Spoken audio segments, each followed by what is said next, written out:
Hello friends, எல்லாருக்கும் வணக்கம். இன்றைக்கி காரத்தட்டை எப்படி செய்கிறதுன்னு பார்க்கலாம். இது காரத்தட்டை எல்லடன்னு கூட சொல்லுவாங்க. வாங்க இது எப்படி செய்கிறதுன்னு பார்க்கலாம். இதுக்கு நான் ஒரு 8லேருந்து 9 வரமிளகாய் எடுத்துருக்கிறேன். ஒரு 2 டேபிள் ஸ்பூன் அளவுக்கு பெரிய ஜீரகம் எடுத்துருக்கிறேன். பூண்டு ஒரு 20 பல் அளவுக்கு எடுத்திருக்கேன். இது எல்லாத்தையுமே கிரைண்டரில் சேர்த்து நல்லா அரைச்சி எடுத்துடலாம். இது கூட இப்போ கொஞ்சமாக தண்ணி சேர்த்துக்கோங்க. பூண்டு தோலோடு தான் போடணும்.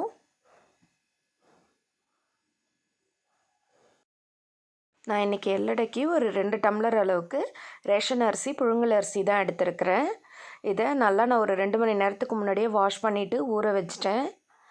பாருங்கள், இப்போ நான் அந்த அரிசியும் இது கூடயே சேர்த்து அரைச்சிக்கிறேன்.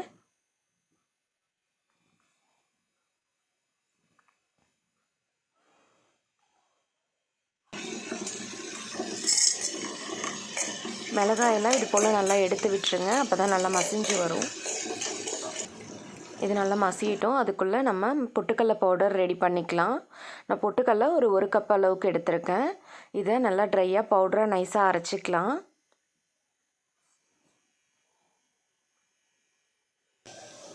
இது போல் பவுடராக அரைச்சி எடுத்துக்கோங்க. இப்போ பாருங்கள், மாவு நல்லா மசிஞ்சு வந்துருச்சு நம்மளுக்கு. இந்த மாவை இப்போ நம்ம ஒரு பாத்திரத்தில் மாற்றிக்கலாம். பாருங்கள், மாவு ரெடி ஆகிடுச்சு.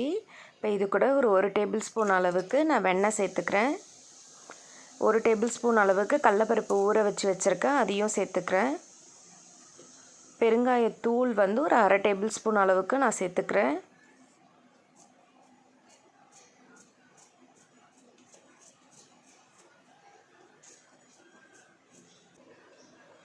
எள்ளு ஒரு 1லேருந்து 1.5 டேபிள் ஸ்பூன் அளவுக்கு நான் சேர்த்துக்கிறேன்.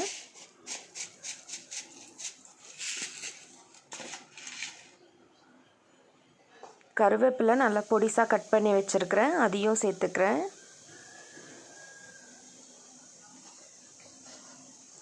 உப்பு உங்களுக்கு டேஸ்ட்டுக்கு தகுந்த மாதிரி ஆட் பண்ணிக்கோங்க. பொட்டுக்கடலை மாவையும் நான் கொஞ்சம் கொஞ்சமாக சேர்த்துக்கிறேன்.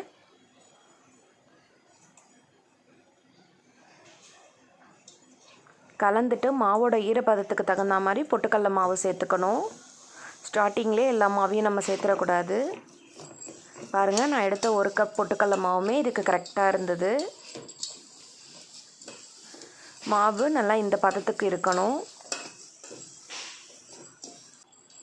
மாவை எடுத்து நீங்கள் உருட்டி பார்க்குறப்போ கரெக்டாக வரணும்.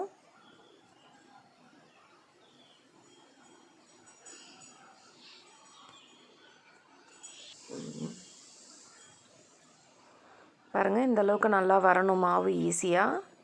இப்போ இது எல்லாத்தையுமே நல்லா உருட்டி எடுத்துக்கலாம். இப்போது அடுப்பில் ஒரு பாத்திரம் வச்சுட்டு எண்ணெய் சேர்த்துக்கலாம். எண்ணெய் நல்லா சூடாகட்டும். இப்போது மாவை நம்ம இந்த மாதிரி சப்பாத்தி கட்டையில் வச்சு நம்ம அமுக்கி எடுத்துக்கலாம்.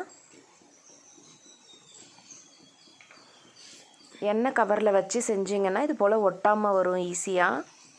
டைரெக்டாக அப்படியே நம்ம எண்ணெயில் போட்டுடலாம்.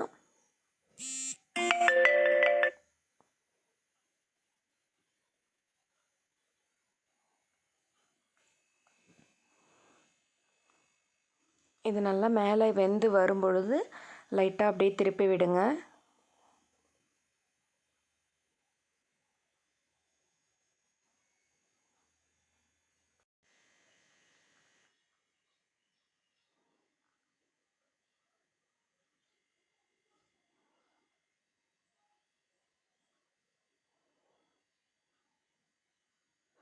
இது நல்லா செவந்து வந்ததும் நம்ம எடுத்துடலாம்.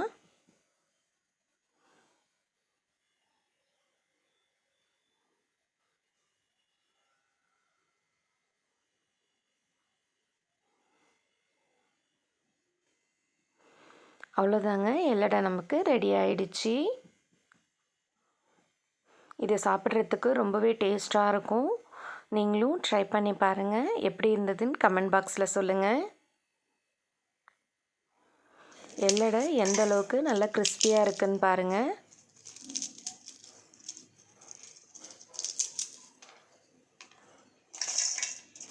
இது போல் குக்கிங் வீடியோ டெய்லியுமே நம்ம சேனலில் அப்டேட் ஆகிட்டே இருக்கும். கண்டிப்பாக நம்ம சேனலை லைக் பண்ணுங்கள், ஷேர் பண்ணுங்கள், சப்ஸ்கிரைப் பண்ணுங்கள். தேங்க்ஸ் ஃபார் வாட்சிங்.